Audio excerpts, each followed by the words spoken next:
Now, Republican and Democratic presidents before Donald Trump had an unwritten rule, which is you leave office and you shut up. You don't talk about public affairs very much. If you do, it's in a nonpartisan way. You certainly don't criticize your successor. Donald Trump broke that rule. He spent 4 years attacking Joe Biden personally and repeatedly. You could say, if you're a Democrat, that was bad. You could also say, well, it's okay now if we do it too. All right, that if Trump's going to do it, we're going to do it. And I would say probably better to criticize Trump for doing it rather than emulating him. Joe Biden, most of this interview was spent trashing Donald Trump. Here, then, 107 is Joe Biden criticizing Donald Trump in personal terms. One example from this interview. Listen to what Putin said when he talked about going from Kyiv into Ukraine and why. He can't stand the fact that the Russian dictatorship that he runs, that the Soviet Union has collapsed. And anybody thinks he's going to stop is just foolish. Foolish. Called him foolish. Called him lots of other things. Never named him, but criticized him. Dan, if you were an advisor to Joe Biden, would you say, look, it's a crisis. This is an existential threat to democracy and the American way of life and the fate of the planet. You need to be out there criticizing Donald Trump, or would you say adhere to the tradition of your predecessors? I don't think he should necessarily, or any president anymore, should adhere, because Trump just has obliterated that concept. I think it's like we're not going to go back to the way it was in the 80s and the 90s. So in that regard, fine.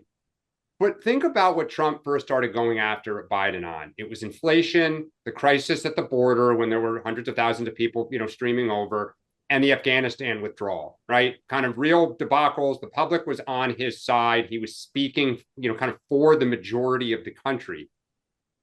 Biden, I've always thought this, even in those last few months when he was the candidate, got most animated, was most kind of with it, talking about foreign policy. I think it was that NATO summit in the DC Convention Hall, there's a convention center that he did. It's one of his last press conferences where he got up there and was, kind of talking about it. So I think he believes it, which is fine, and I agree with a lot of what he said. But we just had an election on this. And the majority of the people do want this to end. The question is just like, how do we bring this to an end? But to me, he sounded like a bitter old man, just kind of sitting there talking about the way things should be and the way they were 20, 30 years ago. It's a different world. It's a different political dynamic. And again, who are you helping with this? Sean. Politically. There's a bit of missing context in President Biden's remarks. The reason that Putin, he wants to talk about listen to Putin. Yeah, listen to Putin. Why did he invade Ukraine? Because of Biden's feckless leadership and the pullout of Afghanistan. Biden wouldn't have had to deal with this if he hadn't screwed up Afghanistan, if he hadn't allowed it. The reason, look at the record. You want to talk about what Putin said and did. He invaded Crimea under Obama. Biden, remember Obama going to Medvedev and saying, tell Vladimir I'll have more flexibility after the election.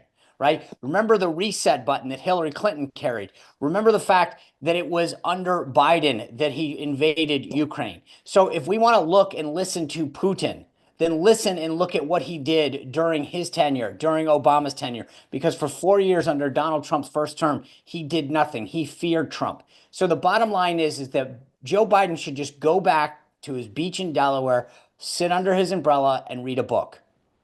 They say that something that's easy is like a walk in the park. Well, easier than a walk in the park, hit the subscribe button, be part of the two-way community, never miss an episode, be part of our conversations. Thank you for your service to America.